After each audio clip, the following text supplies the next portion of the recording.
Afin de présenter à l'ensemble de ses membres et partenaires le bilan annuel de ses activités, la SDC Vieux-Montréal propose la synthèse suivante, illustrant une année 2024 relativement singulière.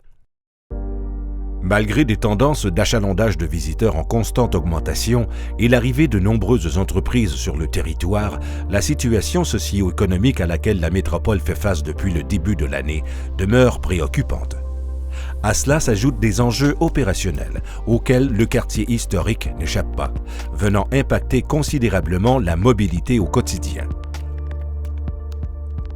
En dépit des facteurs externes, la SDC Vieux-Montréal est fière de vous présenter ses accomplissements de l'année, démontrant une constance ainsi qu'une persévérance soutenue dans l'atteinte des objectifs fixés. C'est donc en 6 grands volets que vous seront présentés les accomplissements de l'année. Nous vous souhaitons un bon visionnement.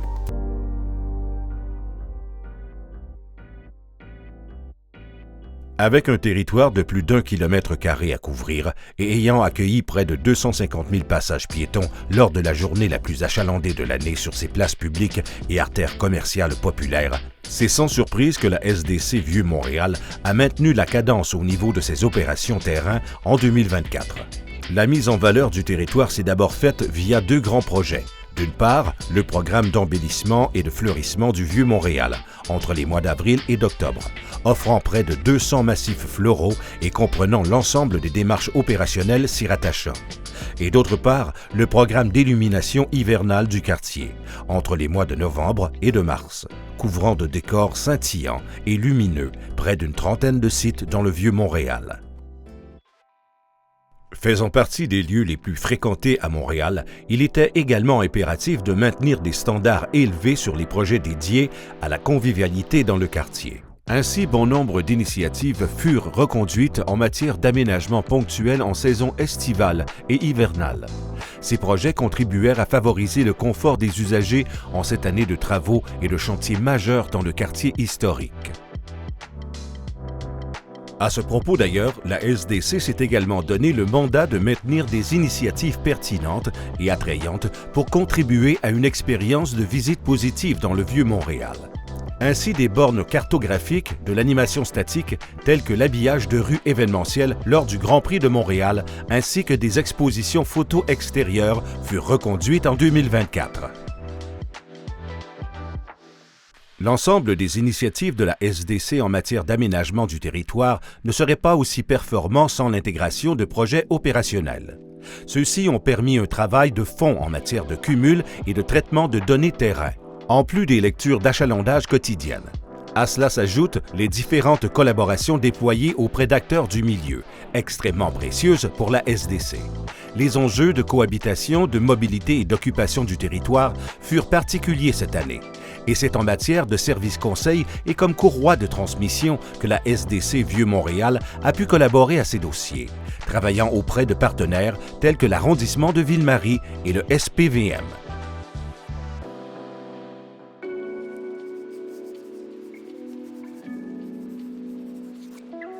Dans le but de contribuer au rayonnement global du quartier, la SDC Vieux-Montréal a reconduit ses 2 campagnes promotionnelles saisonnières cette année. La première couvrant la période estivale et affichant d'excellents résultats en valeur média et en portée d'auditoire télénumérique, s'est dessinée via la thématique « Le Vieux-Montréal en mouvement ». La seconde, entourant la période du temps des fêtes ainsi que les festivités de fin d'année, sera déployée pendant tout le mois de décembre et visera à positionner le quartier comme destination hivernale clé, incontournable auprès des locaux et excursionnistes. Un pan de la stratégie publicitaire annuelle a également été décliné en médias traditionnels, en partenariat notamment avec Tourisme Montréal, mais aussi via la reconduction du soutien à la carte touristique officielle du Vieux-Montréal. Autrement, en matière de développement d'auditoire et de création de contenu, la SDC est fière d'afficher une augmentation soutenue du taux d'abonnement et d'engagement de sa communauté sur l'ensemble de ses plateformes sociales. Ces chiffres confirment la pertinence de même que la qualité des publications conçues et diffusées par la SDC, ainsi que l'intérêt toujours grandissant envers l'offre du Vieux-Montréal. À même ses outils de communication réguliers, la SDC a également maintenu le développement de ses canaux d'information en 2024, en déployant plus d'une quarantaine d'infolettres et une douzaine d'avis d'intérêt pour ses membres. L'alimentation du groupe Facebook s'est également poursuivie sur une base hebdomadaire, réunissant plus de 1700 abonnés issus de la collectivité d'affaires du Vieux-Montréal. Relativement aux initiatives de communication et de marketing cette année, soulignons également l'important projet spécial de refonte de la plateforme web sdcvieuxmontréal.com, réalisé en totalité grâce au soutien financier de la Ville de Montréal. Cette nouveauté, qui sera déployée à l'automne, permettra d'offrir un écosystème numérique bonifié aux membres de la SDC et inclura notamment des fonctionnalités améliorées en matière de communication des besoins et enjeux sur le territoire.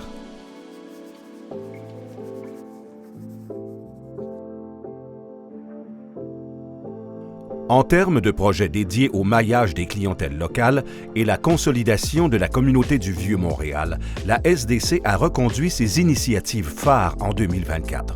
Toujours très courus par les travailleurs du quartier, ces événements ont permis de faire découvrir près d'une centaine d'offres commerciales, culturelles et corporatives à la faune locale du Vieux-Montréal, en plus d'engendrer des milliers de mises en relation au niveau du développement des affaires. Plus précisément, ces 3 sorties Jean du Vieux qui eurent lieu en plus d'une méga soirée District Party ainsi qu'une nouvelle édition de la classique Vieux-Montréal. Notons que l'édition 2024 de la soirée District Party fut le plus gros événement corporatif réalisé par la SDC Vieux-Montréal à ce jour.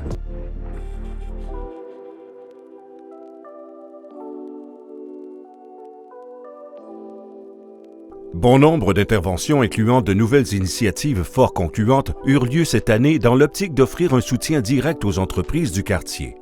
Tout d'abord, un nouveau programme de perfectionnement incluant des formations et classes de maîtres fut créé par la SDC. Ce dernier visait à permettre aux entrepreneurs et gestionnaires d'entreprises de différents secteurs d'activité d'améliorer leurs connaissances sur des sujets d'intérêt variés. Établi à la suite d'un sondage réalisé auprès de ses membres en début d'année, une programmation annuelle dynamique s'est alors bâtie, regroupant d'ailleurs plusieurs experts et formateurs provenant du Vieux-Montréal.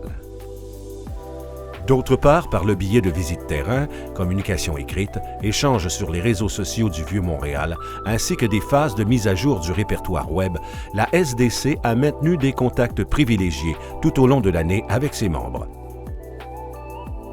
L'organisation a également maintenu son rôle de service conseil par le biais de communication avec ses membres ainsi que des intervenants du milieu externe. Le tout a permis de favoriser la compréhension des enjeux du territoire et de minimiser les impacts potentiels découlant d'interventions planifiées. De plus, cette année, la SDC a nettement amélioré son efficacité en matière de cumul de données qualitatives auprès de ses membres, lui permettant entre autres d'adopter un positionnement éclairé concernant des projets d'envergure. C'est un total de 9 sondages qui furent émis en 2024, engendrant l'analyse de données réelles, la transmission d'informations validées et ultimement l'amélioration des interventions terrain.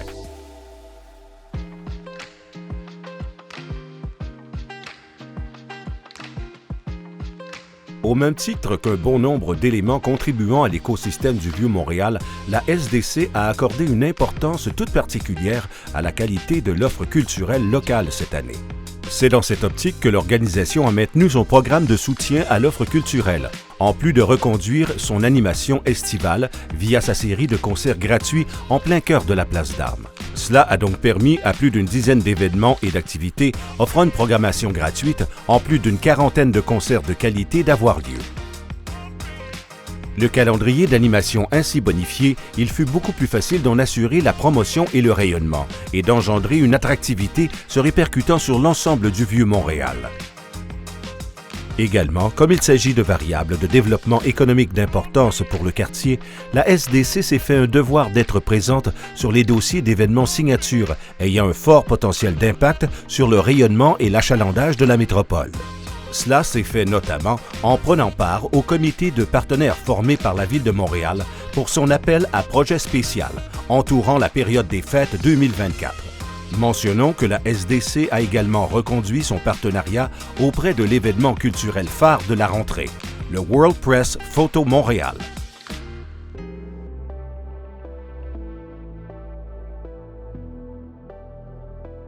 Bien que cette année ait apporté son lot de défis, la mission et le positionnement corporatif de l'organisation fut maintenu. En somme, les actions réalisées permirent de préserver et améliorer les acquis du Vieux-Montréal sur des dossiers d'importance, mettre en commun les problématiques courantes et contribuer aux pistes de solutions, créer des ponts en matière d'alliances corporatives, solidifier des collaborations à l'échelle du quartier, conserver un rôle de catalyseur et de rassembleur au sein de son écosystème d'affaires. La SDC est également fière d'avoir peaufiné ses réflexes ainsi que ses outils en matière de recensement d'informations auprès de ses membres cette année. Cette façon de faire perdurera au niveau de la méthodologie au sein de l'organisation, lui permettant d'adopter un positionnement des plus représentatifs et on ne peut plus limpide pour l'avenir.